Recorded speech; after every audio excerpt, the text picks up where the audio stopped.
Hola, hola, buenas tardes. Buenas tardes, profe. Buenas tardes, profe. Hola, Matías, Catalina, Fabián, Sergio Lizana. Bien, siendo las 15:40, ¿cierto? Retomamos desde donde quedamos en la mañana haciendo un muy breve resumen. Nosotros estamos viendo la unidad temática número 3. Fundamentalmente esta unidad temática toma aspectos relacionados con los métodos de mantenimiento existentes para generar los planes de mantenimiento, el plan matriz de mantenimiento, buscando, ¿cierto?, controlar y administrar los riesgos asociados a las fallas de los equipos y de esa manera encontrar, ¿cierto?, el nivel de confiabilidad deseado o el nivel de confiabilidad óptima que hemos conversado también, de tal manera de que los distintos procesos industriales alcancen los resultados y con alcanzar los resultados las empresas logran, ¿cierto?, también los resultados del negocio. Lo que andamos buscando, ¿cierto?, el nivel de confiabilidad operacional óptima y de esta manera alcanzar también los niveles de integridad operacional que se buscan, es decir, nosotros buscamos, ¿cierto?, a través de las acciones de mantenimiento, el cumplimiento de la promesa en relación a aspectos relacionados con rentabilidad, sustentabilidad y sostenibilidad, y que en estos procesos industriales no resulten afectados los factores relacionados con el HC, que habla de lo que es la salud de las personas, la seguridad de las personas, el medio ambiente y las comunidades.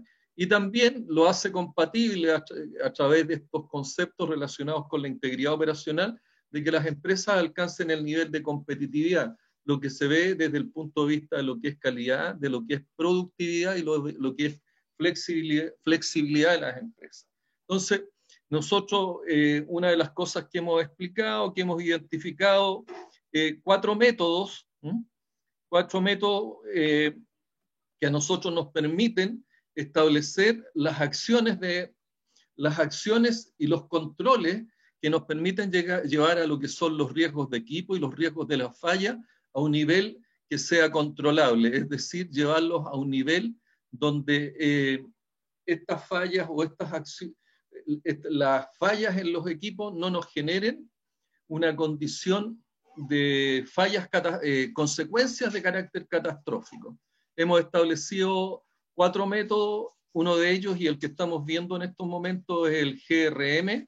El GRM es el método que se basa fundamentalmente en lo que es la aplicación de la ISO 31000. Yo les señalé que en este caso de este método no es posible indicar algún tipo de bibliografía o algo así, sino que esto es producto de un razonamiento y de una aplicación de lo que es la ISO 31000 y que la hemos desarrollado y la hemos estado presentando a la fecha. Otro de los métodos importantes, hablábamos que era el RBM, el mantenimiento basado en riesgo, que nace desde lo que es la industria petrolera y se orienta fundamentalmente a aquellas situaciones de donde las consecuencias de una falla pudieran resultar de carácter catastrófico. El tercero, el más conocido quizás, o por lo menos para mí el más famoso, es el RCM, el mantenimiento centrado en confiabilidad, que nace en la industria de la aviación, buscando, ¿cierto?, mitigar los altos costos que significa el mantenimiento preventivo y migrando hacia lo que es un mantenimiento de carácter predictivo o bajo condición, para los cuales en las unidades temáticas anteriores hemos conversado ya sobre los tipos de mantenimiento y particularmente sobre el mantenimiento predictivo. El RCM se basa en 7 preguntas y a través del desarrollo de esas 7 preguntas uno logra identificar las acciones necesarias, ¿ya?, para poder tener bajo control los riesgos de falla. El RCM tiene la otra característica, es que se centra fundamentalmente en las consecuencias de la falla, y basado en lo que son las consecuencias de la falla, es que busca mitigar, eliminar o tener bajo control los riesgos críticos asociados a las fallas de los equipos.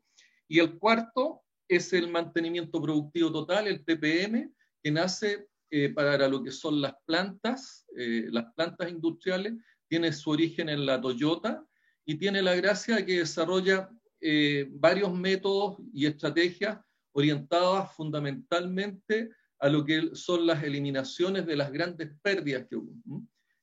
Pérdidas asociadas a lo que es aspectos relacionados con calidad, pérdidas asociadas a lo que son los costos o pérdidas asociadas a aspectos relacionados con la seguridad de los procesos industriales. El TPM usa fundamentalmente 8 pilares y se basa en lo que son las 5 S. Las 5 S son 5 palabras en japonés que en definitiva lo que buscan es un ordenamiento, una clasificación, una eliminación de desperdicios, una mantención de los sistemas y posteriormente estos sistemas incorporarlos, ¿cierto?, desde el punto de vista de lo que es el ordenamiento, la limpieza, la clasificación, el orden y el mantenimiento como parte de la cultura que uno debiera llevar.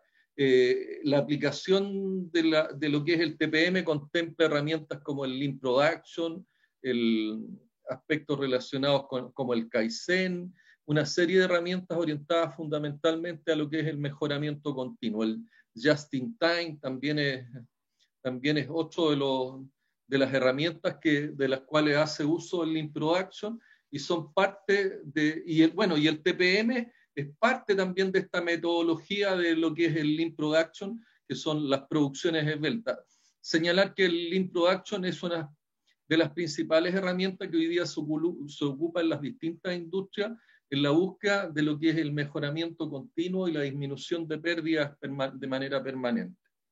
¿Ya? Esos son los 4 métodos, los 4 modelos. ¿Alguna pregunta, alguna consulta al respecto para darle continuidad ya a lo que estábamos viendo en la mañana? Diego Matu.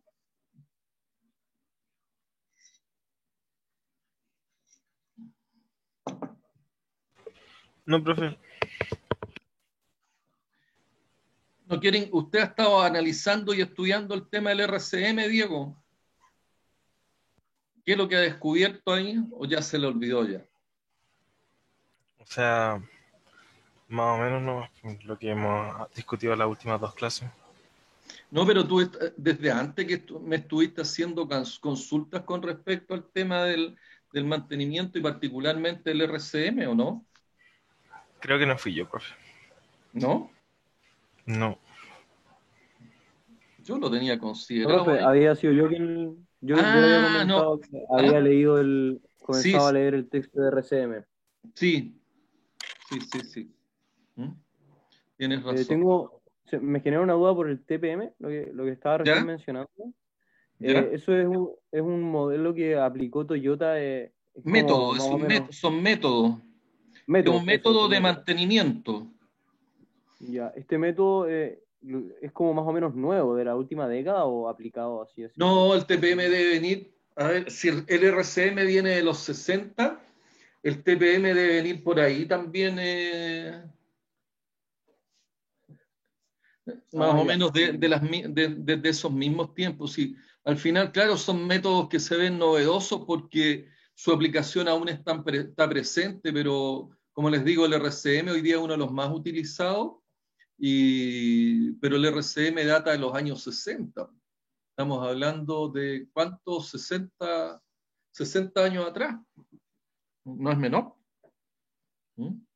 Y el TPM viene también, tiene sus orígenes más o menos a esa altura, es cuando ya la evolución de los procesos industriales después de la Segunda Guerra Mundial, una de las cosas que buscan es mejorar los aspectos relacionados con la productividad.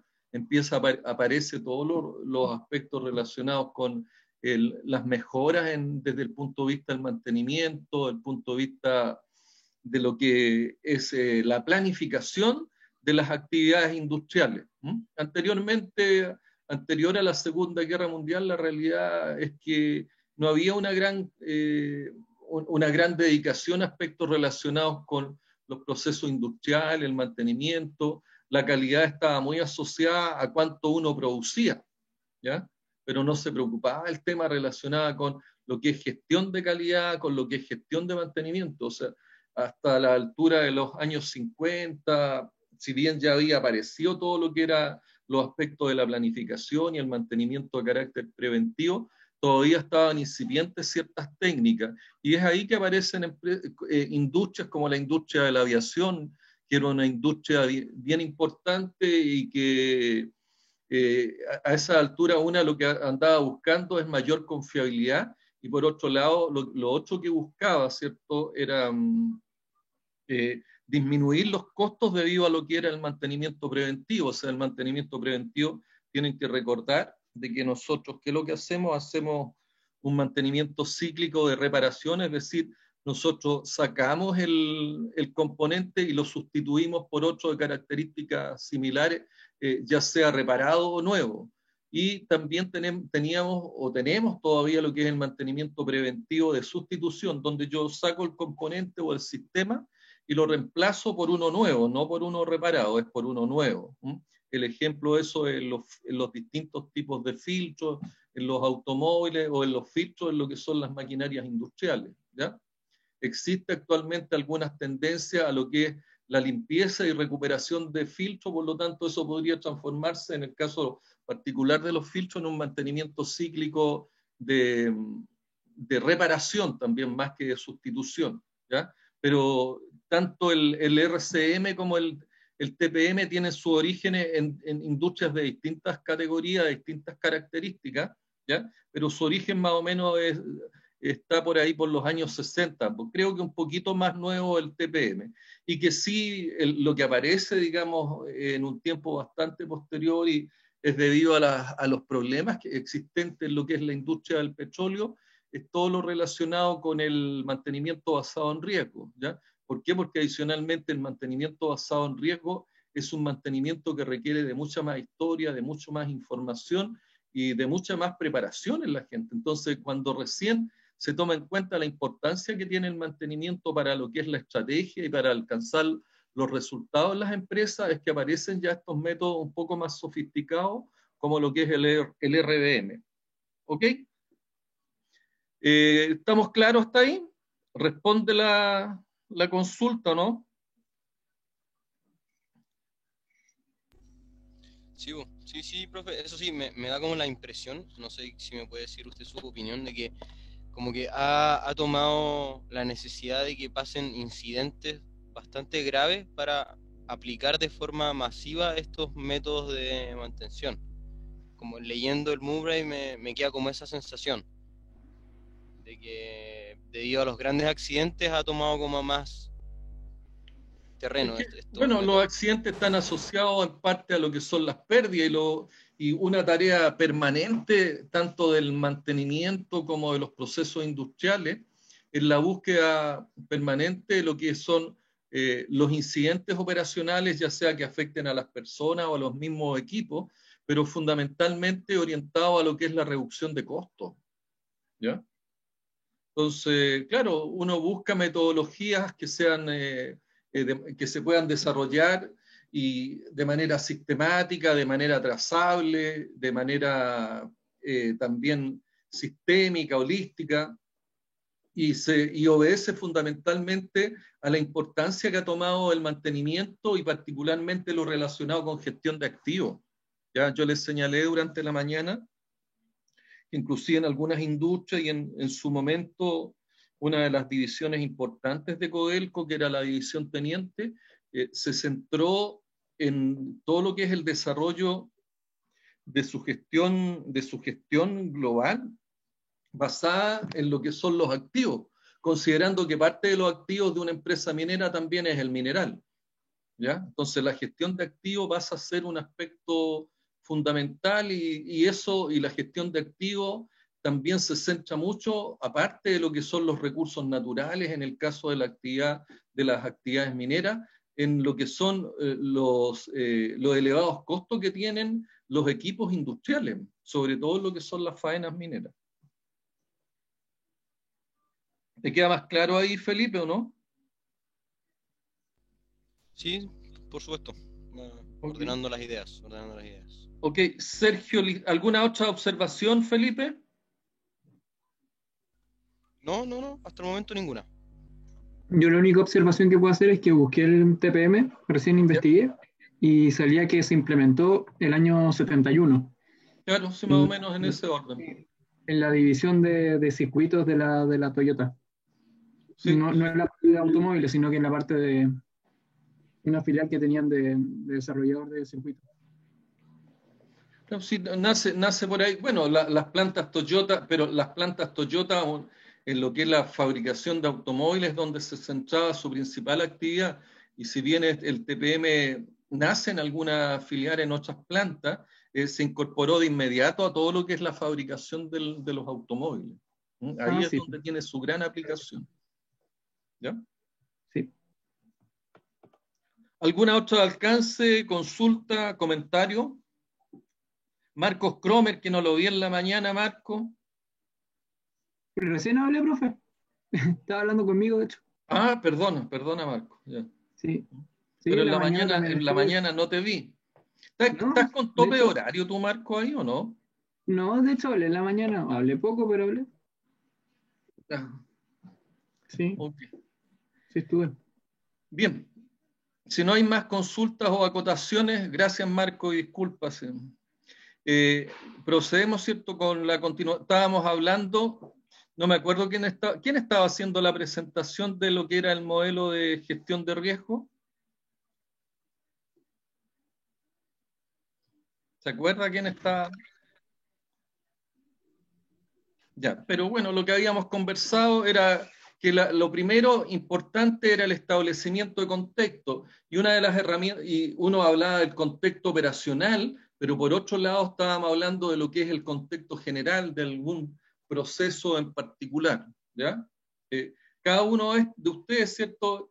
Este ejercicio pudiera establecerlo y relacionarlo con el proceso industrial que ustedes han seleccionado para lo que es el desarrollo de su tarea. ¿Cuál es el contexto industrial o cuál es el contexto operacional?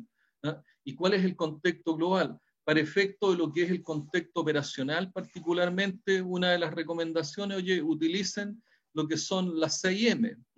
Y si uno lo observa, ¿cierto? Y empieza a observar un análisis de contexto, podría enfrentarlo considerando estos aspectos que son ya algunos de los que nosotros consideramos normalmente para lo que es un establecimiento de contexto tanto en las operaciones como un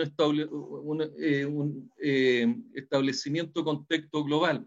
Les señalé, ¿cierto?, que en el caso de las operaciones normalmente ustedes podrían pensar y hablar que las operaciones, sobre todo en los procesos industriales, están muy de la mano y relacionadas con lo que son las 6M. Les dije que adicionalmente dentro de por lo menos de lo que era Codelco, empresa en la cual yo trabajé varios años, utilizábamos, digamos, para el tema del contexto, identificar los riesgos, el GEMA, que era muy similar al concepto de la 6M, donde la mano de obra estaba asociada a la G, ¿cierto? Desde el punto de vista gente, equipo, materiales, ambiente. Por su parte, ¿cierto? La 6M tiene lo que es la mano de obra, en vez de equipo tienen las máquinas, en vez de ambiente habla de medio ambiente, y que existía también una relación de que en nuestra actividad o en nuestros procesos industriales, los riesgos podrían salir desde la misma máquina o podían ser riesgos hacia la máquina. Los riesgos podían salir desde las personas por mala operación o errores que éstas cometan, o riesgos hacia las personas, ¿ya? Lo mismo desde el punto de vista de los materiales.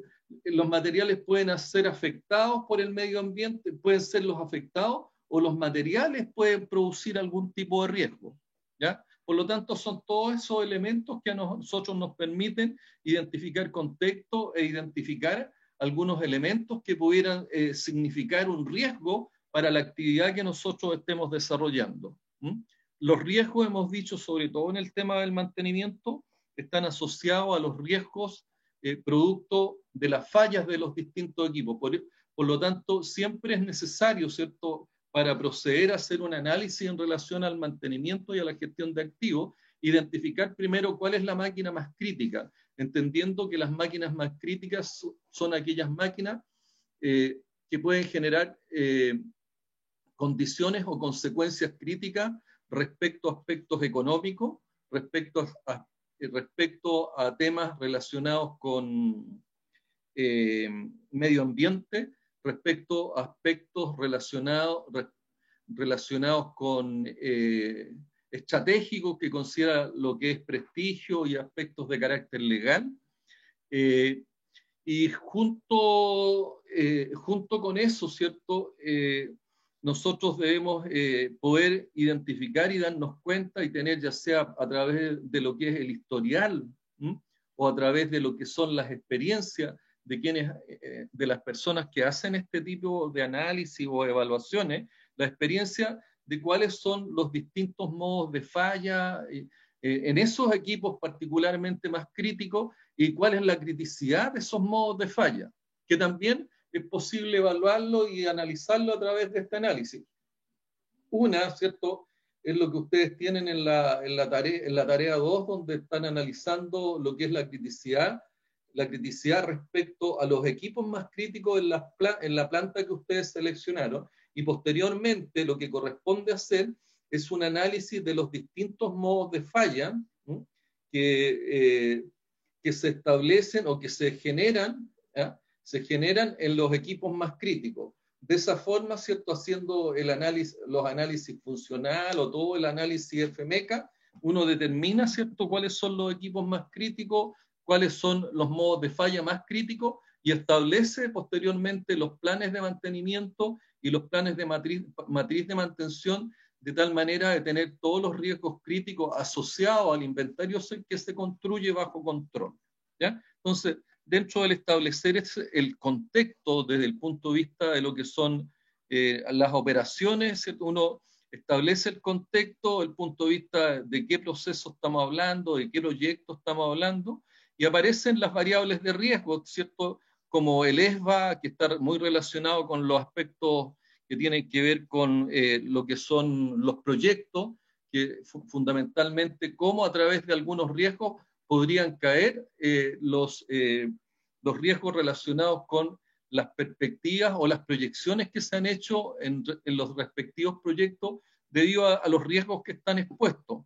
También aparecen otro riesgo económico que se genera durante la operación y que está relacionado con el valor o los niveles de EBITDA que se están generando, o los niveles de ingreso que se generan en los proyectos, debido a que muchas veces los conceptos de mantenibilidad y confiabilidad en proyectos no han sido aplicados adecuadamente, y nosotros, para lo que es el desarrollo del proyecto en su etapa operacional o en su etapa de explotación, tenemos una serie de fallas inesperadas que bajan en definitiva lo que es la confiabilidad operacional óptima que yo tenía preestablecido desde un inicio. También pueden ser afectados, ¿cierto?, desde el punto de vista de lo que es la salud y la seguridad, ¿cierto?, lo que hablábamos del health y de lo relacionado con la parte de security, de seguridad en lo que es el HSEC, aspectos relacionados con lo relacionado con el medio ambiente, ¿cierto?, el environment en el HSEC, aspectos relacionados también con lo que es el ambiente social o la responsabilidad social, pueden estar sujetos a riesgos. El ambiente social o la seguridad social son aspectos relacionados con lo que es la seguridad, la estabilidad en el trabajo, y que muchas veces la falta de competitividad de las empresas, que es parte de la integridad operacional, afectan lo que es este ambiente social.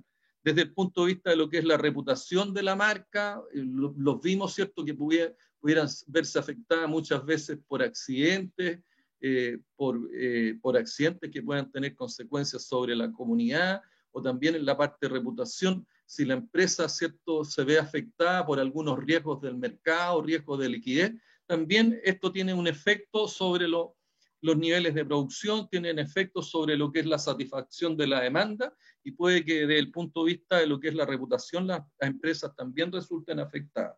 Y lo otro, desde el punto de vista legal, tenemos que la necesidad del cumplimiento de todos los aspectos legales, de acuerdo al contexto de la empresa que yo esté, si es una empresa que está dedicada, ¿cierto?, tiene un gran manejo de combustible, hay aspectos legales que la rigen, como son las empresas y las refinerías de petróleo. Si estamos hablando de una empresa productora de alimentos, tiene aspectos legales que debe ser capaz de cumplir a cabalidad, ¿ya? Porque si no afecta también directamente a lo que son las comunidades y a las personas en general. Entonces, todas las empresas dentro de su contexto, de su propio contexto operacional, tienen aspectos legales que son en algunos casos bien particulares para el tipo de producción que se esté desarrollando, el proceso industrial en particular, o algunos aspectos generales que tienen que ver con los usos de suelo, los aspectos de constructibilidad, aspectos normativos desde el punto de vista sanitario básico, ¿ya? Entonces, hay aspectos particulares, como le digo, pero también hay algunos aspectos de la normativa legal general que todas las empresas deben cumplir. Entonces, el establecimiento de contexto a mí también me permite hacer una identificación clara de lo que son los riesgos, ¿ya? Y es así que primero uno establece contexto, ve todas las variables que están presentes, y posteriormente esas variables y esos objetivos que debieran cumplirse y que uno va estableciendo a través del contexto, me permite a mí también ir identificando los riesgos que están presentes. Posteriormente a esa identificación de riesgo, yo procedo con los análisis de riesgo correspondientes, para los cuales puedo tener una serie de análisis del punto de vista económico, del punto de vista político, del punto de vista social, del punto de vista tecnológico, del punto de vista ambiental o del punto de vista legal. O sea, hago todo este análisis considerando, ¿cierto?, también otro de los aspectos que yo les señalaba, una herramienta potente en esto, el análisis Pestel. El análisis Pestel a mí me permite identificar y hacer un análisis acabado de los distintos riesgos a los cuales yo me podría haber expuesto, ¿ya? Una vez que uno ya ha identificado una gran cantidad de riesgos, procede a su clasificación y a una posterior evaluación. Esa evaluación me va a definir los niveles de criticidad, y esos niveles de criticidad son a través, digamos, de la evaluación de la probabilidad por la consecuencia, o la frecuencia por el impacto. Y normalmente la consecuencia, lo que hemos conversado, las consecuencias tienen relación con aspectos de carácter económico, con aspectos de carácter ambiental, con aspectos de carácter operacional o no operacional, y también tienen, cuando uno hace los análisis de consecuencias, sobre todo cuando estamos hablando de aspectos relacionados con en este método, con aspectos relacionados con el mantenimiento, un aspecto que yo debiera evaluar es todo lo relacionado con mantenibilidad, o particularmente cómo afecta uno de los indicadores, uno de los KPI importantes, que es el tiempo medio de reparación. Cuando yo tengo equipos cuyo tiempo medio de reparación es muy alto, evidentemente estoy hablando de equipos que son complejos desde el punto de vista del cumplimiento de lo que es los niveles de confiabilidad operacional, ¿ya? Por lo tanto, yo por un lado tengo la probabilidad que si estamos aplicando un método como el caso de el mantenimiento basado en riesgo, el uso de probabilidades que yo hago es probabilidades del tipo estocástica, y cuando yo estoy trabajando con algún otro método, y es muy posible hacerlo, sobre todo el RCM lo hace de esa forma, yo utilizo probabilidades que están relacionadas con la frecuencia con que ocurre algún tipo de evento o alguna falla, ¿ya? Luego de esa evaluación, y donde yo clasifico en equipos de alta, mediana o muy alta criticidad, yo tengo que, de acuerdo al tipo de industria, es que establezco, ¿cierto?, los niveles de aceptación de riesgo, ¿ya? Y uno normalmente lo que hace, ¿cierto?, es que aquellos equipos donde el riesgo no resulta aceptable, tiene que hacer un tratamiento, tiene que tratar ese riesgo de tal manera de llegar de llegar a niveles de riesgo que sean aceptables de acuerdo a los contextos operacionales. Y esos son parte de las labores que uno hace cuando hace las evaluaciones de riesgo y establece los niveles de criticidad respectivos, ¿ya?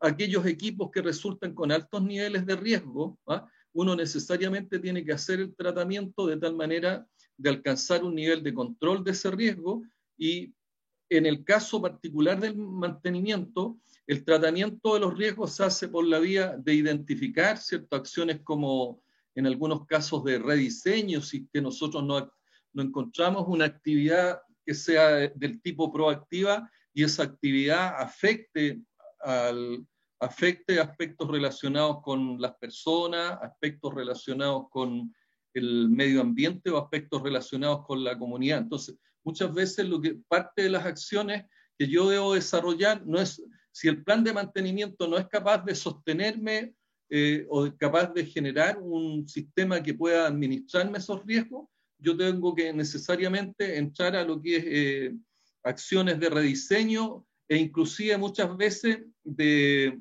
readecuación o cambio de proyecto, ¿ya? Llegamos muchas veces a extremos de esas características cuando yo no logro poder cumplir con algún aspecto inclusive normativo. Ustedes ven que hoy día empresas, ¿cierto?, y particularmente las termoeléctricas que producen energía a través de lo que son los combustibles fósiles, hoy día por aspectos de carácter legal asociados a temas ambientales, de aquí al 2025 tienen que desaparecer todas las empresas que estén produciendo energía eléctrica con combustibles fósiles. Con eso va a desaparecer las 2 termoeléctricas o las 3 plantas termoeléctricas que hay actualmente en Ventana, y otras más que están usando esta. Entonces, la tecnología muchas veces también se ve sobrepasada con estas mayores exigencias desde el punto de vista de lo que son las normativas ambientales, y necesariamente desde el punto de vista legal se tiene que dar respuesta, y eso significa muchas veces no solamente tener que incorporar nuevas tecnologías, sino que en algunos casos también es posible poder rediseñar, ¿ya? Que son parte de la actividad. ¿Y qué es lo que esperamos normalmente, ¿cierto? Cuando yo hago y desarrollo todos estos métodos, lo que espero es que a través de los planes de mantenimiento, acciones de mantenimiento del tipo predictiva, preventiva e incluso correctiva, yo pudiera desarrollar un plan y las acciones necesarias para tener todos los riesgos de falla bajo control, sobre todo en aquellos equipos que son altamente críticos. Considerar también que en aquellas actividades donde los equipos son de alta criticidad, lo que se busca normalmente es un mantenimiento de carácter proactivo. ¿Preguntas hasta ahí? Sergio Lizana. Sí, profe, o sea, más que una pregunta es como un comentario y saber si entendí bien para tener el feedback suyo. Por lo que entendí, cuando nosotros evaluamos los riesgos en los equipos que son muy críticos, las decisiones pueden ser incluso cerrar el proyecto, o por ejemplo, si estamos trabajando en una mega línea de producción y tenemos un equipo que es demasiado crítico, podríamos reemplazar esa parte de la cadena de producción para tratar de que sea menos crítica esa parte y cosas así, ¿o no? Bueno, o sea, qué es lo que te ocurre? Si nosotros tenemos, por ejemplo, alguna consecuencia altamente crítica, cierto producto de alguna falla o producto de algún equipo en particular, y nosotros no encontramos, por ejemplo, una actividad relacionada con el mantenimiento proactivo, que es lo que he señalado yo en otras veces. Si yo no encuentro una tarea del tipo predictiva, que yo ya me pregunto, oye, ¿existirá alguna tarea del tipo preventiva, cíclica de reparación?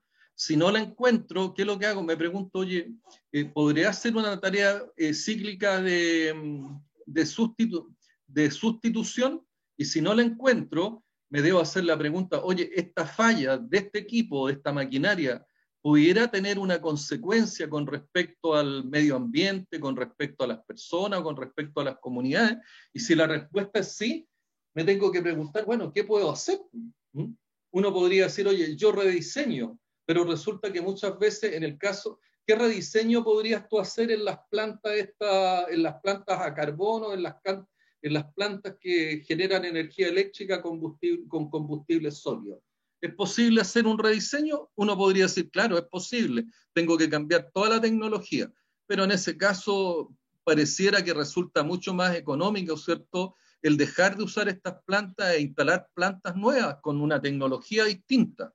Entonces, por un lado, si yo no tengo acciones relacionadas con el mantenimiento, puedo pensar en acciones de rediseño, pero si el rediseño no me permite a mí también mejorar la condición, como les digo, aquí lo que nos va a generar es una consecuencia del tipo legal que está asociado a aspectos medioambientales. Yo tengo que pensar, ¿cierto?, en desechar y dar de baja el proyecto, que es lo que está sucediendo con estas plantas. ¿Te queda más claro ahí o no? Sí, profe, gracias. Entonces, lo que otra? en el fondo tenemos que ver qué decisión tomar en base a la experiencia y al conocimiento y también luego de tomar la decisión ver si es viable la decisión que voy a tomar, porque puede que no sea viable. Claro, sí, eh, cuando uno está haciendo este análisis de criticidad, inclusive, ¿qué es lo que tiene que hacer? El análisis de carácter económico, porque el ALAC dice bajar, ¿cierto?, a niveles de aceptabilidad del riesgo dentro de lo que sea razonablemente factible, ¿ya? Y razonablemente factible significa que lo técnico y lo económico tienen que ser factibles, es decir, el proyecto tiene que ser rentable, pero el proyecto también tiene que dar una respuesta técnica, es decir, producir energía sin afectar el medio ambiente, respetando el marco legal, respetando a las comunidades, ¿cierto? Y cumpliendo todo lo relacionado con sustentabilidad, sostenibilidad, y la rentabilidad y la competitividad es relevante en esto, ¿ya? Entonces, si yo estoy buscando integridad operacional, que es lo que se busca en todas las empresas y es la invitación que hay para ustedes, ¿cierto? O sea, ustedes tienen que proyectar, tienen que mantener o proyectar, operar, mantener en las condiciones de que exista integridad operacional, porque de otras formas, ¿cierto?, nos encontramos con proyectos no sustentables, con proyectos que no son sostenibles, proyectos que no son competitivos, y esas tienen consecuencias nefastas, ¿cierto?, para lo que es la comunidad en general, para lo que es el desarrollo social de los países, el desarrollo social de las comunidades. Gracias, profe. Perfecto. ¿Alguna otra consulta? Yo tengo una consulta, pero no sé si tiene tanto que ver con el contenido. Es sobre eso que dijo usted que al 2025 la producción de energía no podía ser con combustibles fósiles. La descarbonización. Ya. ¿Ya? Eso, por ejemplo, para la empresa que usted mencionó que están, por ejemplo, en Ventana, y eso igual implicaría como, o sea, como que dejarían abandonadas esas fábricas y gente quedaría como sin trabajo, por decir así. ¿Eso igual se cuantifica o no? ¿O eso es como...? Bueno, esa es parte de lo que parte de lo que es el análisis social que se hace en cada uno de los proyectos. Pero aquí actualmente, y por eso que ustedes ven que no hay un cierre instantáneo también, sino que hay toda una evaluación del tipo social, política y económica. Fíjense que a mí, yo estuve en el directorio de Codelco por allá por el año, desde el 2002 hasta el 2008, ¿ya? Donde tomamos decisiones como, por ejemplo, no sé si alguno ha escuchado la División Salvador, que está en la tercera región, pero la División Salvador está aledaña a lo que es, está en el pueblo de Salvador, en la ciudad de Salvador, está cercana a Llanta, que es una comunidad bastante pequeña, también está cerca de Copiapó, está en la tercera región, ¿ya? Y en algún momento, o por allá a la altura del 2006, se habló del plan de cierre de Salvador. ¿Por qué? Porque en definitiva no había más mineral. Ahora, producto de que no había más mineral, ¿ya? Uno no solamente hace el balance económico de rentabilidad de la empresa, sino que viene todo el análisis desde el punto de vista político, ¿ya? Donde, oye, ¿qué es lo que significa que se cierren puestos de trabajo? ¿Qué significa que se cierre una actividad económica? ¿Cuáles son las consecuencias que tiene el cierre de una actividad económica, ¿cierto? En una ciudad que es el único polo de desarrollo que había prácticamente en la región. Tiene consecuencias bastante serias. Por lo tanto, ahí hubo que hacer una evaluación del tipo técnico, económica y considerando todas las variables políticas, ambientales, ¿ya? Para poder tomar una decisión. Y lo que se logró en esos momentos, estábamos hablando del orden del 2008, que el plan de cierre se prolongaba hasta el año 2012, 2013.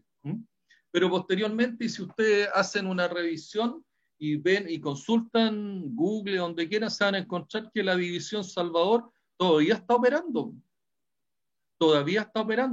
con mineral de baja ley, con unos resultados que no son de lo mejor, pero lo que se busca, ¿cierto?, es mantener una actividad económica, porque como lo dijeron, esa actividad económica genera trabajo, esa actividad económica genera un desarrollo para todos los grupos de intereses y particularmente a las comunidades que están próximas y cercanas. Entonces, cada vez que se toma una decisión de cierre, la verdad es que son muchos los factores que uno debe ser capaz de analizar.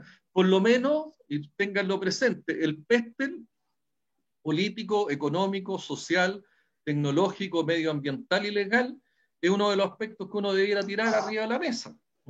Después hará algunos análisis estratégicos relacionados con el FOA, ¿cierto? Cuáles son las fortalezas, las oportunidades, las debilidades, las amenazas que tiene cada uno de los proyectos en particular, ¿ya? Pero en definitiva, si ustedes me dicen ningún aspecto del punto de vista legal o los proyectos que se vengan a futuro, si no tengo un análisis de sostenibilidad y si no tengo un análisis de sustentabilidad y competitividad, difícilmente van a poder tener aceptación, van a ser rechazados. Por lo tanto, es importante que ustedes, ¿cierto?, que van a ser quienes van a liderar a futuro estos proyectos industriales, esos conceptos los tengan sumamente presentes. Evidentemente, en la medida que se haga más crítico todo el tema del agua, van a aparecer otros conceptos desde el punto de vista legal, ¿ya? Van a haber otros conceptos también que van a ser fundamentales, ¿ya?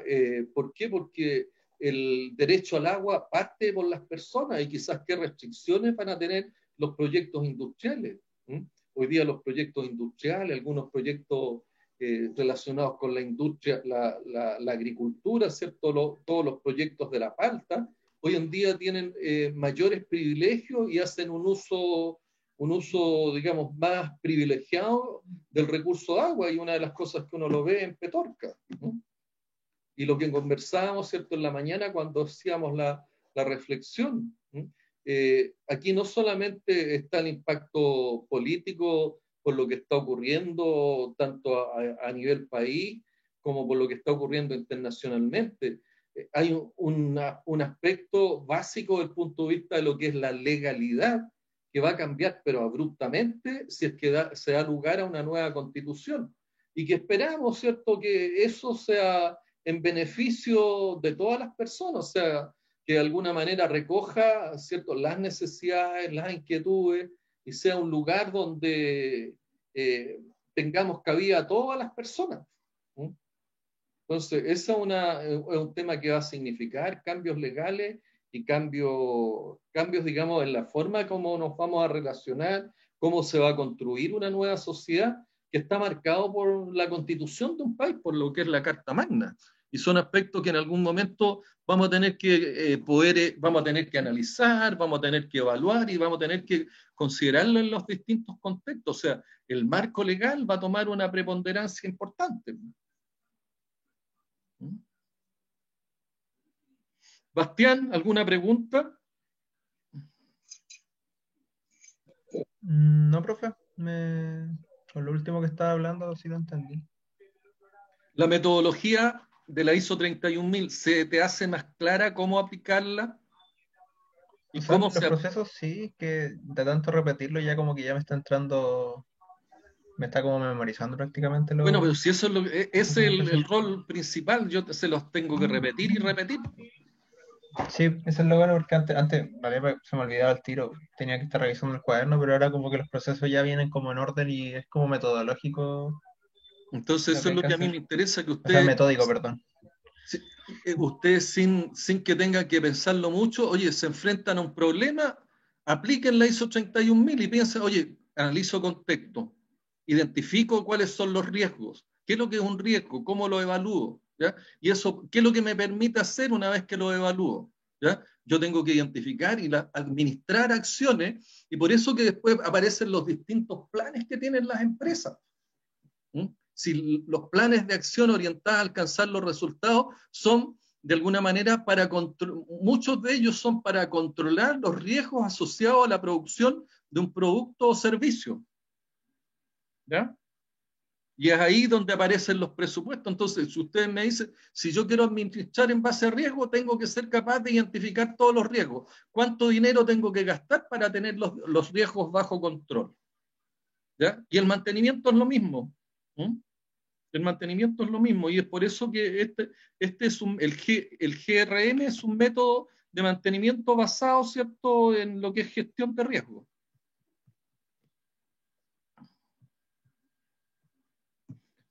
¿Alguna otra pregunta?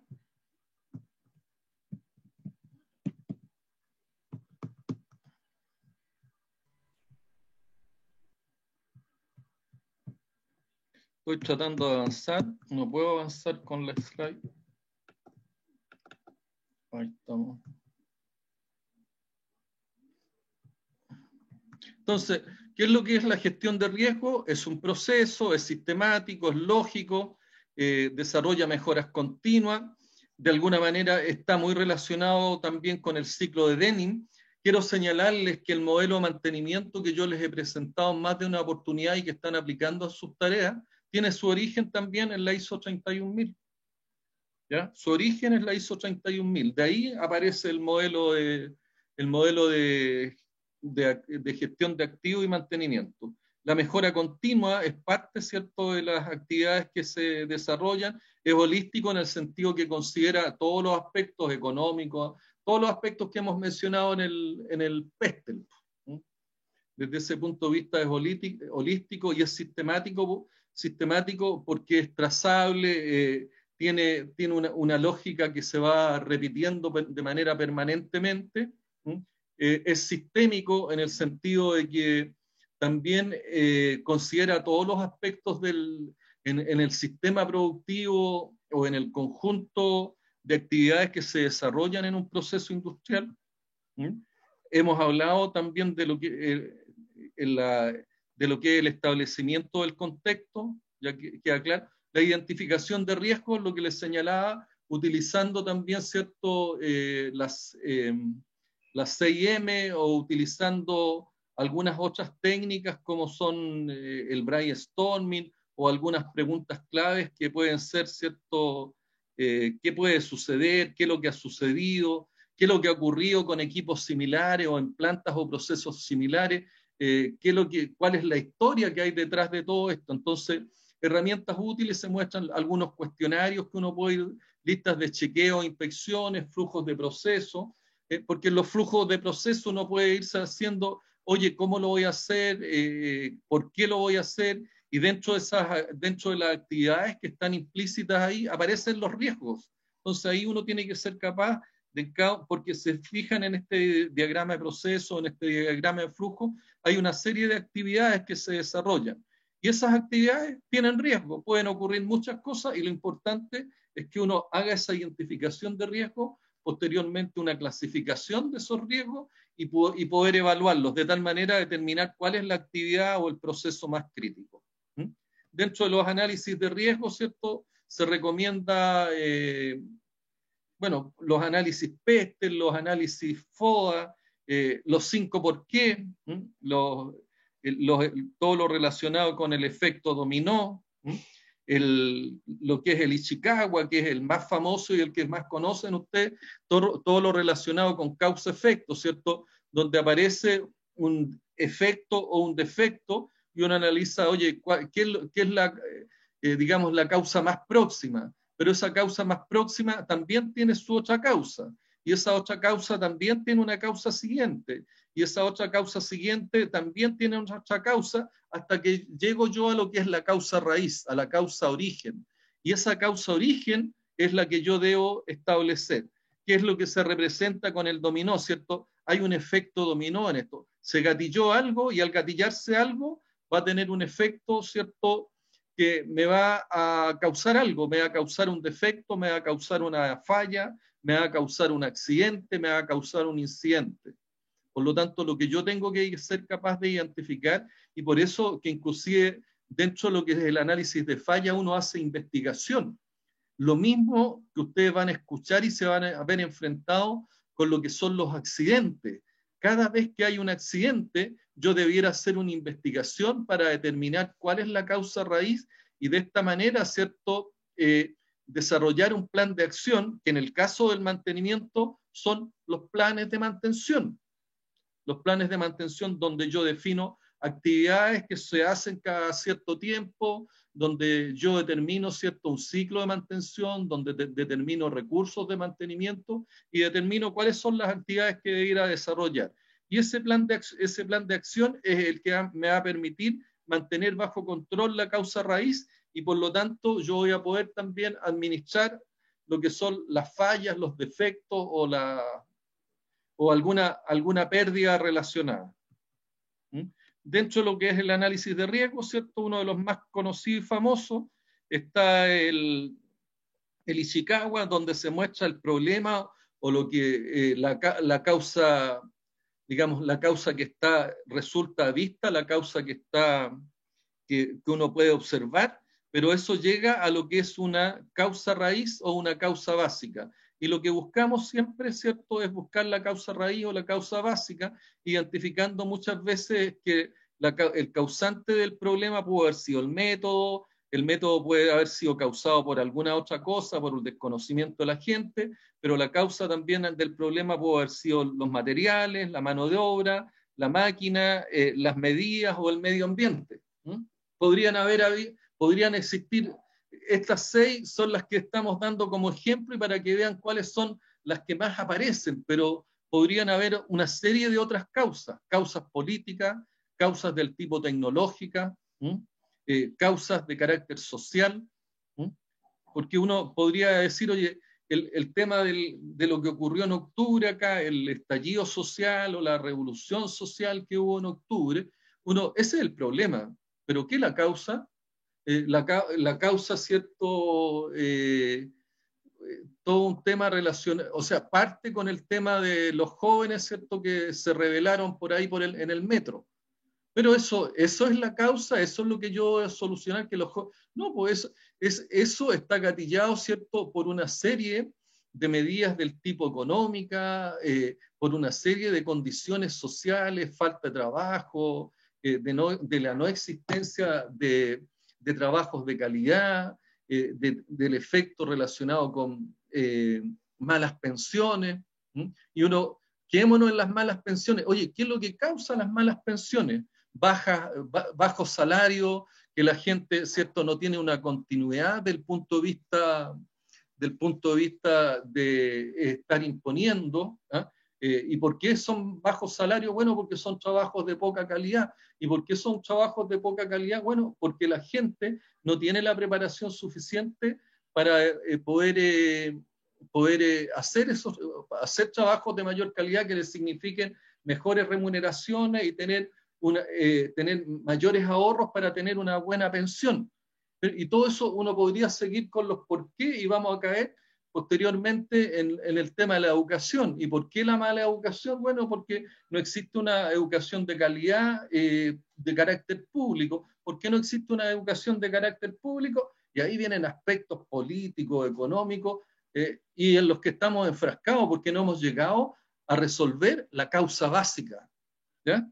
Entonces, muchas veces hay discusiones que son de carácter bizantino, porque no nos vamos a hacer el análisis de qué es lo que lo está causando. Entonces, y esas causas básicas muchas veces no se pueden resolver, ¿cierto?, a nivel de lo que son estos problemas de carácter social, no se resuelven porque detrás de eso hay una serie de intereses, ¿ya? Que la gente, ¿cierto?, que el modelo económico, una de las cosas que señalaba, ¿cierto?, que este modelo iba a generar un crecimiento y ese crecimiento después iba a chorrear hacia las personas más pobres, hacia las personas que tenían trabajos, digamos, que eran de menor calidad. Entonces, existía junto con el modelo económico, ¿cierto?, que de alguna manera recibe un concepto, digamos, más académico, que es el crecimiento con equidad o con igualdad, que algunos de los gobiernos han tratado de establecer, ¿ya? Pero eso tampoco se cumplió. Entonces, ¿qué es lo que ve uno? Bueno, ¿y por qué no se cumple? Bueno, porque hay una condición propia de los seres humanos y entramos ya a análisis del tipo psicológico, sociológico o antropológico, que las personas somos eminentemente muy egoístas. ¿Ya? Entonces, ¿cómo resolvemos aspectos que están desde el punto de vista psicológico y sociológico de las personas? Ahí tenemos el tremendo problema. Entonces, muchas veces podemos nosotros llegar a identificar el problema, pero no tenemos soluciones para esos problemas. O sea, ¿cómo los mitigamos y cómo resolvemos estos riesgos? Porque al final se transforman en un riesgo país. Ese riesgo país significa, ¿cierto?, que yo de alguna manera estoy clasificado como un país de mayor riesgo, por lo tanto hay menos inversiones, hay menos posibilidades de empleo, menos crecimiento. Todo es una cadena, ¿ya? Por lo tanto, aparte, ¿cierto?, de que nosotros aquí tenemos que desarrollar los conocimientos para resolver los problemas, hay un aspecto humano que es importante que ustedes también lo consideren, ¿ya? Que es el aspecto del punto de vista de la ética.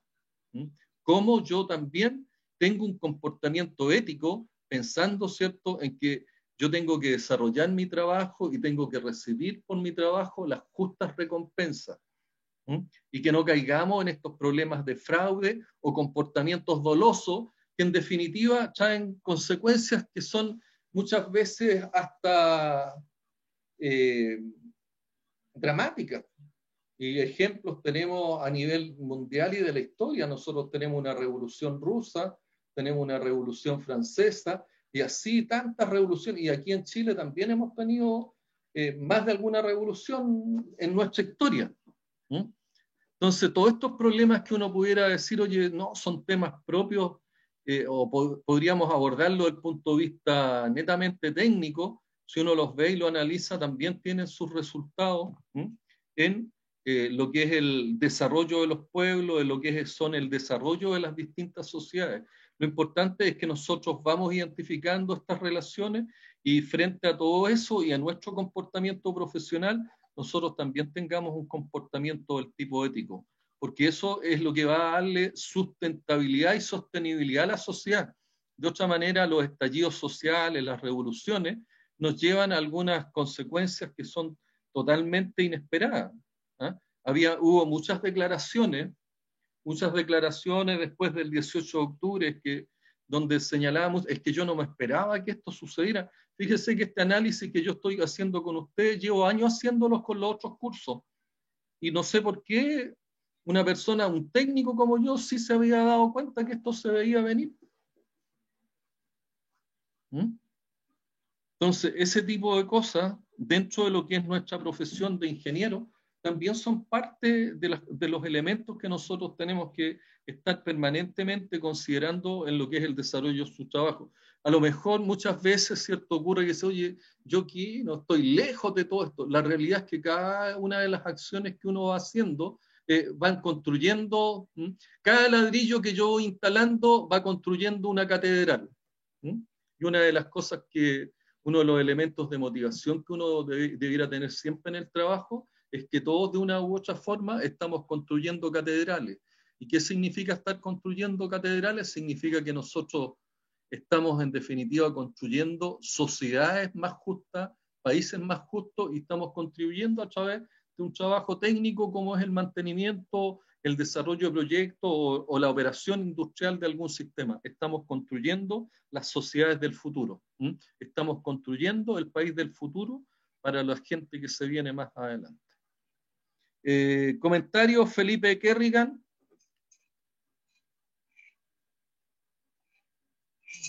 No, profe, ningún comentario, la verdad. Estoy muy atento a al análisis que hacemos, que el que está haciendo en el fondo. Bastante acertado. Bueno, gracias, Felipe. ¿Alguno que tenga algún comentario? Bueno, una vez analizados los riesgos, ¿cierto?, y clasificados los riesgos, yo les decía, hay que evaluarlos. Y la forma de evaluarlos es una forma utilizando técnicas tanto que tienen un carácter cualitativo y cuantitativa y que son relativas a las que hemos aprendido, donde uno ve, por un lado, la probabilidad de ocurrencia o la frecuencia de ocurrencia y por otro lado el impacto. Entonces, en rojo uno hace la clasificación de aquellas actividades o eventos o fallas que pudieran ser de carácter catastrófica. En naranja aparece la clasificación que no aparece ahí en las coordenadas, las inaceptables, en amarillo las tolerables y con verde las aceptables. Tanto las catastróficas como las inaceptables yo las debo traer al nivel de aceptación. Y ese nivel de aceptación tiene que ser las acciones y las actividades, tanto técnicas como económicas, que yo desarrolle, tienen que ser razonablemente factibles, ¿ya? Factible en lo técnico y factible en lo económico. Entonces, ¿qué es lo que nos permite? Nos permite considerar su impacto, ¿ya? O nos permite considerar su criticidad, y eso nos va a permitir posteriormente priorizarlo. ¿Con el fin de qué? De estructurar los planes, las medidas, las acciones y los pilares donde se concentrará en las acciones, los planes de acción, y donde se concentrarán también la gran mayoría de los recursos orientados a tener esas actividades críticas bajo control. ¿Ya?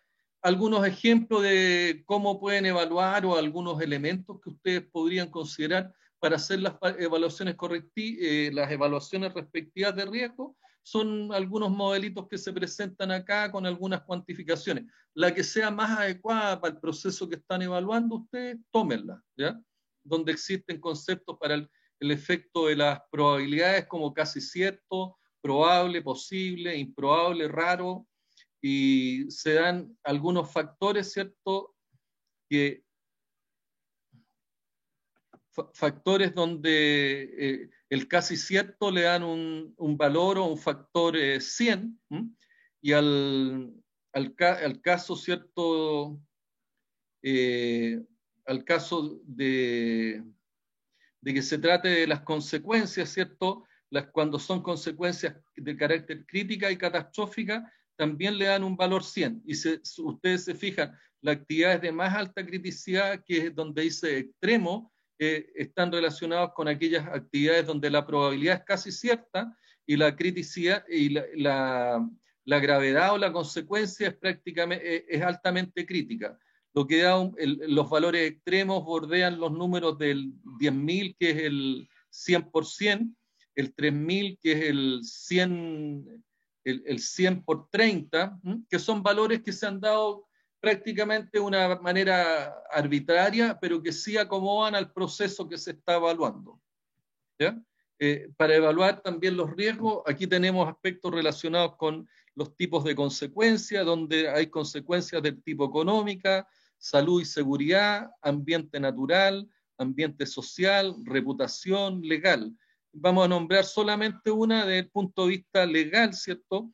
Aquellas que tienen un nivel de criticidad del tipo A, que es un elevado nivel de severidad, y desde el punto de vista del factor de severidad se considera con un valor 1000, lo legal y altamente, digamos, altamente severo, son aquellas donde existe un potencial de encarcelamiento para ejecutivos o multas a muy alto nivel para la empresa, llegando inclusive a poner en riesgo la continuidad de las empresas. Y vamos a mencionar también una muy alta, también de alta severidad, como es lo relacionado con salud y seguridad, nivel de severidad A, con factor también alto de severidad, son aquellos aspectos desde el punto de vista salud y seguridad, que están hablando de 500 fatalidades o lesiones muy graves o irreversibles a más de 5.000 personas. Entonces, de eso estamos hablando cuando estamos hablando de altos niveles de severidad. Como le digo, todo esto es relativo. Los números que uno utilice para evaluarlo al final nos dan un resultado relativo que es lo que nos permite priorizar y nos permite jerarquizar. Y nos permite priorizar y jerarquizar teniendo, ¿cierto?, un estándar al respecto, y aquellos que son y resulten altamente críticos por las consecuencias que tiene ese riesgo, son aquellos a los cuales yo debo incorporar la mayor cantidad de recursos, enfrentarlos de tal manera que a través de los planes de acción que desarrolle o establecerlos como un pilar importante, de tal manera de que yo logre finalmente esos riesgos que son de una alta severidad, los pueda tener bajo control. También para evaluar riesgos, ¿cierto? Y en este caso, en el caso anterior estábamos hablando de lo que era las consecuencias o el impacto, ¿ya?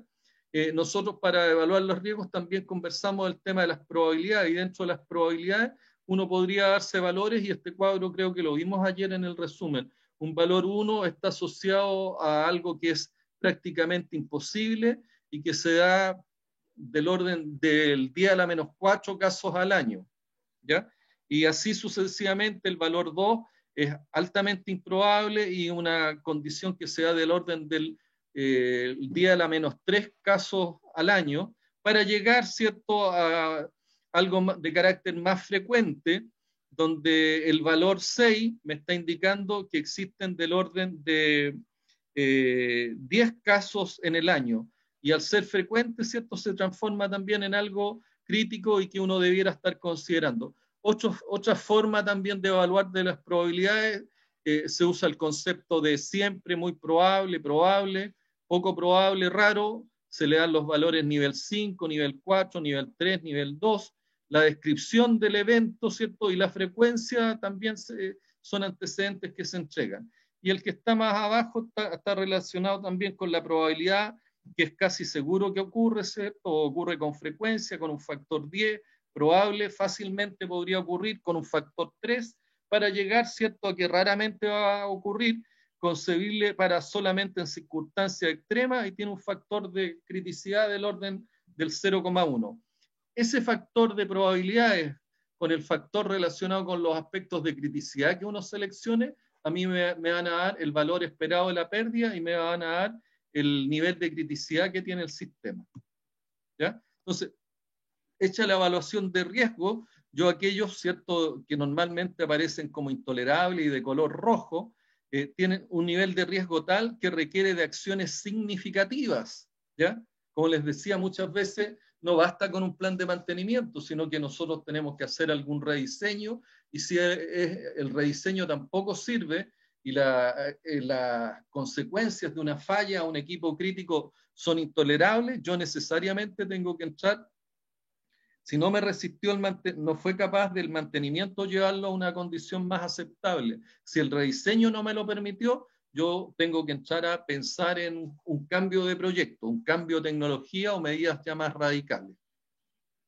En el caso, ¿cierto?, de lo que son aquellos riesgos que son, digamos, de carácter alar, que son aquellos riesgos donde se debe hacer un esfuerzo para lograr hasta donde sea posible, sin incurrir en costos que sean desproporcionados. Acuérdense que yo les hablé de lo que es la factibilidad y la razonabilidad de las decisiones orientadas a tener el riesgo bajo control.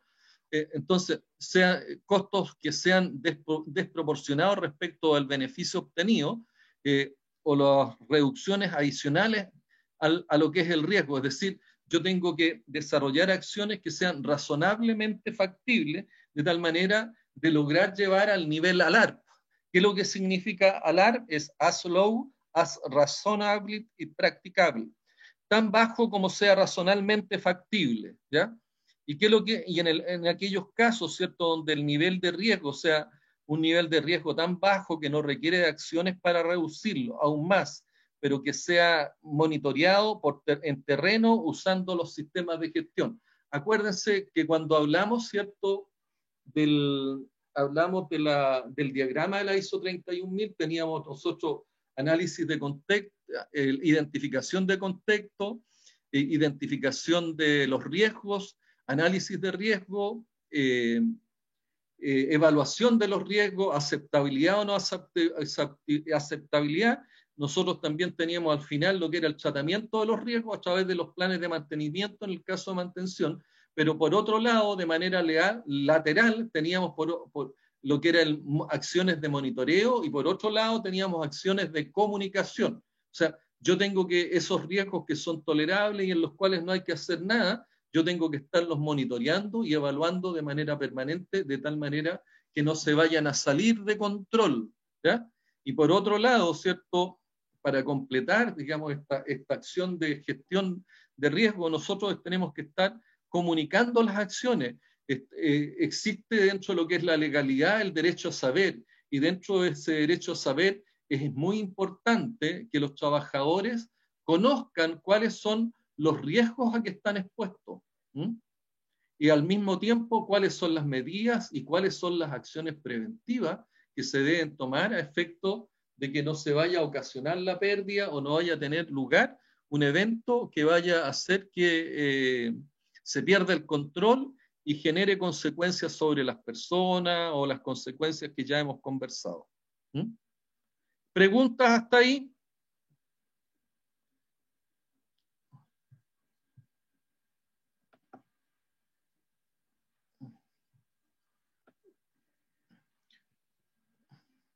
Marco, comentarios, preguntas. No, ninguna pregunta, solamente que siempre estoy pensando en lo que entró en la prueba, por ejemplo, no me acuerdo cómo se llama, de cuando pues, teníamos una actividad cíclica de reparación o bien teníamos que entrar a rediseñar, siempre estoy tratando de hacer el nexo con eso, entonces... Esos son los tipos de mantenimiento, claro. ¿ya? Bueno, y todo eso está relacionado, ¿ya? Porque al final acuérdate que cuando hacemos que para un tipo de falla, ¿cierto? Y si ese tipo de falla no resultó evidente para el operador, uno empieza y se hace las preguntas respectivas, ¿cierto? Si es posible aplicar un mantenimiento del tipo predictivo sintomático. Si te dice que sí, tú lo aplicas, pero si te dice que técnicamente no es factible, no tienes una tarea que te permita hacer un mantenimiento del tipo predictivo, la pregunta siguiente que se hace, oye, ¿es posible que yo realice un mantenimiento del tipo preventivo cíclico de reparación? La pregunta si la respuesta es sí, yo lo hago, pero si la respuesta es no, la otra pregunta que me hago, ¿es posible aplicar un mantenimiento preventivo cíclico de sustitución? Si la respuesta es sí, lo hago. Si la respuesta es no, la otra pregunta que me tengo que hacer a continuación, ¿la falla de este sistema significa que va a afectar al medio ambiente, a las personas o a la comunidad? Si la respuesta es sí, yo tengo que pensar, ¿cierto?, de que no puedo llevar adelante, no puedo permitir que esto falle, por lo tanto tengo que pensar en alguna actividad de rediseño, ya que por el mantenimiento, por la vía del mantenimiento no lo pude hacer. Tengo que pensar, ¿es posible hacer una actividad de rediseño de los sistemas? Si la respuesta es sí, bueno, yo realizo el rediseño, pero si la respuesta es no, yo me tengo que preguntar, oye, bueno, ¿qué es lo que puedo hacer? ¿Es posible hacer un cambio de tecnología, hacer un nuevo proyecto? ¿Es factible? ¿Es razonablemente factible pensar en un nuevo proyecto? Porque cuando estamos hablando de nuevos proyectos, estamos hablando no de pocos dólares, estamos hablando en algunos casos de miles de millones de dólares. ¿Ya? Entonces, ¿es razonablemente factible? Muchas veces, digamos, la factibilidad económica no se va a dar respecto al beneficio que yo podría obtener. Por lo tanto, muchas veces ahí ocurre y viene lo que es el cierre de las plantas. Entonces, ahí tú empiezas a relacionar todo esto, los tipos de mantenimiento, con las acciones que yo debo ir tomando. ¿Lo entendiste, Marco? Sí, perfecto. Y dentro de lo que es el control de riesgo, ¿cierto? Yo tengo que también generar actividades que a mí me permitan tener estos riesgos bajo control. Y algunas de estas actividades básicas son, y ya lo hemos señalado, como las actividades relacionadas con la eliminación del riesgo. Yo definitivamente, si elimino el riesgo, pero cuando yo elimino el riesgo, y si nos vamos al ejemplo que hablábamos de la mañana, de tener que ir hacia la universidad, en el caso mío ya sea a trabajar, en el caso de usted a estudiar, ¿ya? O sea, yo podría eliminar el riesgo relacionado con todas las actividades de trasladarme hacia la universidad, pero no voy a ir a la universidad, pues se me van a aparecer otros riesgos, me van a aparecer otros problemas. Por lo tanto, esa no es razonablemente factible eliminarla, pero sí hay en algunas actividades donde yo puedo eliminar el riesgo. Y eso resulta razonablemente factible, ¿ya? Como por ejemplo, cuando mostramos que a algunos les hizo sentido ver cuando estaba lo que era el peligro, ¿cierto? Y lo que es la evaluación y el riesgo, ¿ya? Y en el peligro uno puede ver que está presente, ¿cierto? La serpiente frente a la niña rubia ahí, y lo que uno pudiera decir, oye, elimino el riesgo. Y una forma de eliminar el riesgo es que yo, de alguna manera, lo que hago es eliminar la serpiente. Y ahí no va a haber riesgo. Pero trae también otras consecuencias. Hay que ver si es factible la eliminación de lo que está generando el peligro, de lo que está generando el riesgo. ¿Ya? Pero otras medidas, ¿cierto?, que muchas veces aparecen más importantes, es la sustitución. En el caso de la niña con la serpiente, una de las acciones que tomaron fue el separar. Pusieron a la serpiente, ¿cierto?, en una suerte de vitrina, de tal manera que se cumplía el hecho que la persona podía conocer, mirar la serpiente, se podía cumplir la actividad sin tener una relación donde pudiera haber algún tipo de peligro. Entonces, ¿qué es lo que hacía? Era separar. Muchas veces en las empresas, ¿cierto? Lo que ocurre es que las maquinarias, por ejemplo, las bombas, las correas transportadoras, los grandes molinos, tienen sistemas motrices que es lo que permite en definitiva cumplir con la función, generando, ¿cierto?, los movimientos necesarios para que se produzca la función principal que tiene cada equipo, ¿ya? Pero ese sistema motriz tiene las características que normalmente están constituidos por engranajes, correas de transmisión, hay presente muy altas potencias y por lo tanto resultan está presente el peligro de atrapamiento. Y frente a un peligro de atrapamiento frente a esas grandes potencias, evidentemente yo tengo que hacer una acción de tal manera de que, si bien existe de manera inherente el peligro, yo pueda tener bajo control el riesgo. ¿Y qué es lo que hago? Coloco mallas de separación, coloco sistemas de protección en los sistemas Y es lo que ustedes pueden observar en las maquinarias si han tenido la oportunidad de hacer las prácticas o han estado en algún tipo de proceso industrial. Ustedes ven la separación y la protección que tienen los sistemas motrices. Entonces, yo puedo eliminar, puedo sustituir, puedo rediseñar, bueno, puedo separar. Y lo que hemos conversado, si yo no encuentro una tarea de mantenimiento, ¿cierto?, adecuada que me permita tener el riesgo bajo control, yo tengo que entrar también a rediseñar. Y si no es posible rediseñar, tengo que hacerme, ¿cierto?, la pregunta, bueno, ¿esto lo mejoro con otro proyecto? ¿Es razonablemente factible que yo pueda tener un proyecto nuevo con tecnologías nuevas, con elementos de protección distintos o con elementos de transmisión distintos, de tal manera que no tenga los peligros del actual? Tengo que hacerme las preguntas y hacer los análisis correspondientes. Por otro lado, también es posible, ¿cierto?, el tema de los procedimientos que es una forma donde yo describo paso a paso cada una de las actividades y voy incorporando las formas seguras, ¿ya?, y con bajo riesgo de cómo debo desarrollar las acciones. Dentro de esto, yo les he dado el ejemplo, ¿cierto?, relacionado con los bloqueos de energía. Existen procedimientos, pero que deben ser clarísimos, de tal manera que los bloqueos de energía, y esto yo quiero que también lo recuerden y lo tengan siempre presente dentro de las empresas donde ustedes se van a desarrollar a futuro en lo profesional. Los bloqueos de energía es una de las actividades más importantes para evitar riesgos relacionados con accidentes a personas, ¿ya? ¿Por qué? Porque los accidentes, sobre todo que estamos hablando por los altos niveles de energía que se mueven en los procesos industriales, un contacto directo con las energías es lo más probable que tenga consecuencias fatales. Y la verdad es que es bastante triste verse enfrentado a ese tipo de situaciones.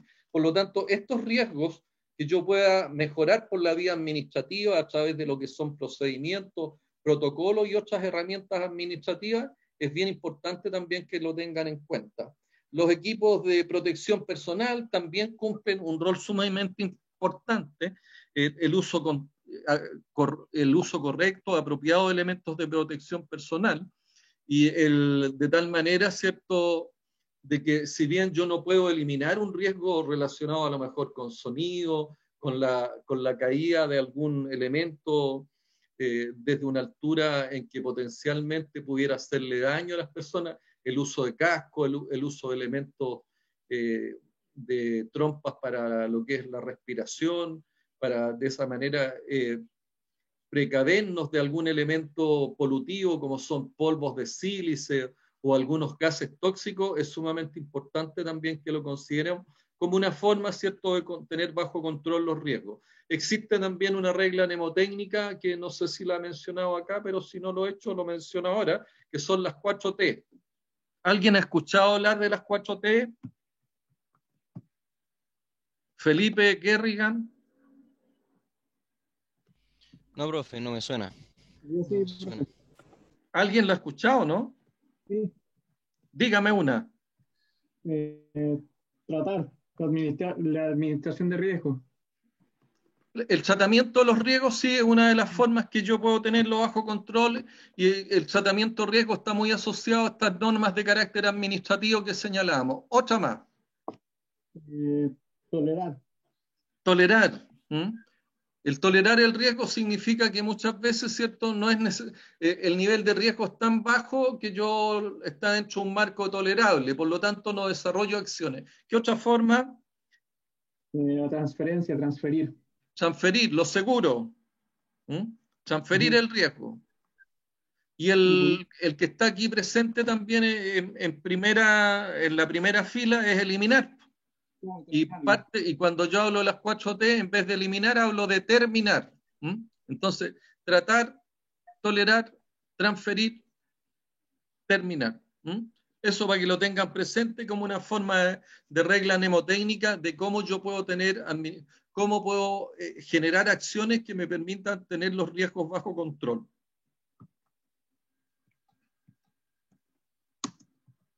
¿Se entendió?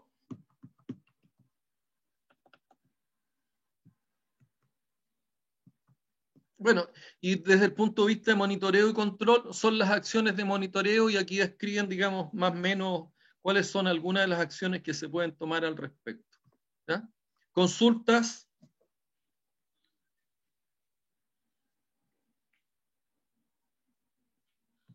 Bueno, la unidad temática número 3, la parte 2 de gestión de riesgo. Bueno, vimos los conceptos básicos, cómo se gestionan, cómo se analizan, cómo se evalúan, ¿cierto?, el tratamiento de los riesgos. Entonces, una metodología para el cálculo de criticidad de los equipos y componentes.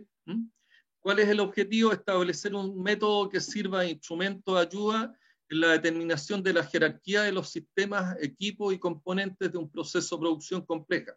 O sea, aquí todo el discurso para, de alguna manera, mostrarles, ¿cierto?, que vamos a llegar a cómo establecer las consecuencias, por un lado, y cómo uno podría determinar las probabilidades o estimar la frecuencia de algún evento relacionado con las fallas. Las técnicas de análisis de criticidad son herramientas que permiten identificar y jerarquizar por su importancia los activos de una instalación sobre los cuales vale la pena dirigir el recurso. O sea, aquí están explicando todo lo que ya de alguna manera hemos sabido, ¿cierto? El proceso de análisis de criticidad ayuda a determinar la importancia y las consecuencias de los eventos potenciales de la falla de los sistemas dentro del contexto operacional en el cual se desempeñan, ¿ya? Con los discursos, yo creo que esto también es una definición que, si bien no está de más, pero viene a reafirmar lo que hemos estado aprendiendo.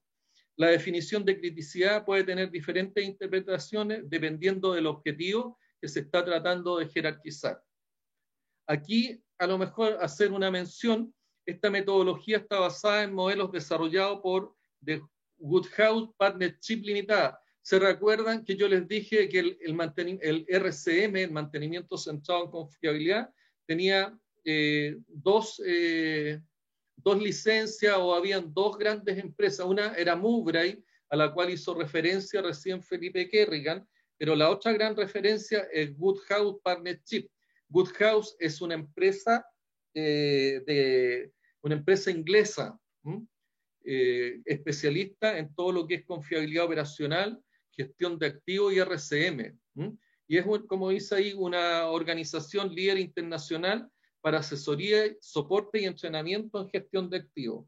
La realidad es que yo, la primera empresa que tuve oportunidad de conocer lo que era relacionado con lo que era mantenimiento centrado en confiabilidad, es Woodhouse Partnership, a través de su representante para Latinoamérica, que es José Durán, que es un venezolano muy reconocido en todos los temas de mantenimiento centrado en confiabilidad, y aparece mucho en las redes sociales, donde José se ha dedicado a capacitar, ¿cierto?, y a desarrollar el RCM a nivel de todo lo que es Latinoamérica, y es muy reconocido en esos temas. Yo participé en todo lo que es el primer desarrollo del RCM que se hizo para Codelco, donde lo hicimos en Codelco Andina. Posteriormente, esta técnica la trajimos a nivel corporativo y aplicamos el RCM, pero ya no con Woodhouse, sino que en parte con Hellman, que Hellman era parte de lo que era todo Mowbray y asociado, ¿ya? Y particularmente creo que haberles relatado el cuento que una era el RCM2 y el otro era el caso de Woodhouse Partnership, era el RCM Plus. Pero a efecto de poder llevar adelante, que para llevarlo adelante en Codelco significaba un costo muy oneroso, y que para muchos Codelco es una de las empresas poderosas y millonarias. Codelco es una empresa que es de todos los chilenos, es una empresa pobre, ¿ya? Y ahora, ¿qué es lo que tiene? Que paga muy bien, ¿ya? Pero si bien paga muy bien, Codelco es una empresa pobre desde el punto de vista que sus capacidades de inversión no son muy altas. Cada vez que se invierte en un activo o en algún proyecto de gestión en Codelco, en Codelco se está dejando de aportar para lo que son los programas sociales. Es decir, se están construyendo a lo mejor menos escuelas, tenemos menos insumo para lo que es la salud, por lo tanto, se es muy cuidadoso con respecto a cómo se usan los recursos económicos en las empresas del Estado, ¿no? Que hay fraude y hay algunas cosas de por medio, bueno, son parte de las cosas que no debieran suceder, pero sí ocurren, ¿ya? Entonces, pero en esto es importante señalar que nosotros, ¿qué es lo que hicimos? En vez de desarrollar el RCM, lo que hicimos es generamos y desarrollamos una metodología, comillas, nueva, que era el mantenimiento centrado en confiabilidad. Dejamos de lado el RCM2 y dejamos de lado el RCM Plus, por lo tanto, ya al estar capacitados y conocer, no necesitábamos el apoyo de estas empresas internacionales y lo hicimos con recursos propios e internos, y así se ha ido desarrollando, digamos, la búsqueda o el desarrollo de estas nuevas metodologías prácticamente en todas las industrias del cobre. Ahora inclusive se han puesto más cómodas la industria porque muchos de los RCM se lo estamos haciendo a través de lo que son las memorias con estudiantes como ustedes. Lo cual muchas veces es considerado también como un abuso. Entonces, dentro de lo que es el modelo de mantenimiento, lo que en la etapa 3, el análisis de criticidad y la evaluación de criticidad es uno de los aspectos que nosotros abordamos a través de esta metodología. El modelo de análisis de criticidad ha ido en aumento por la vía de que se han ido haciendo desde lo que era la planificación del mantenimiento hasta llegar hoy día a elementos que requieren de mucho más información y su impacto es mucho mayor cuando llegamos desde lo que es la mantención del mantenimiento planificado, al mantenimiento, la planificación y las operaciones, y al tener prácticamente integradas todas las actividades operativas como mantenimiento, planificación, operaciones, logística, finanzas y marketing, y llegar, ¿cierto?, a niveles donde el análisis de criticidad ya lo hacemos con respecto a aspectos del tipo de la organización y la cultura organizacional que hay presente. Los roles que deben cumplir, ¿cierto?, los ingenieros de confiabilidad y los equipos de trabajo son algunos de los aspectos que son importantes estar considerando. Nosotros, ¿qué es lo que hacemos? Hacemos una evaluación primaria respecto a la criticidad de los procesos y hacemos una lista de aquellos procesos que son más críticos. Posteriormente, lo que hacemos es el inventario crítico, donde aquí hay un ejemplo que es real de un análisis de criticidad de una empresa minera, particularmente de BHP Billington, donde aparecen los chancados primarios como una de las actividades de mayor alta criticidad, y llegamos finalmente a lo que son las máquinas de stripping, y que esto es todo fundamentalmente para una de las plantas de tratamiento de óxido. Entonces, hecho el inventario crítico, la evaluación de criticidad es la que se hace de acuerdo a la matriz que se presenta y cuyo análisis creo que lo hicimos cuando desarrollamos lo que es la presentación. Yo los invito a que vean con un poquito más de detalle esta evaluación de criticidad que considera, ¿cierto?, los elementos de riesgo desde el punto de vista de seguridad de las personas, riesgo desde el punto de vista del medio ambiente, riesgo desde el punto de vista de pérdidas de producción y riesgo desde el punto de vista del costo de reparación y reemplazo, que se hace en específico para lo que es la aplicación de la ISO 31000 y la gestión de riesgos relacionada con lo que es los aspectos de mantenimiento. Consultas. Son las 5:11, así que hay lugar a una sola consulta, ¿no?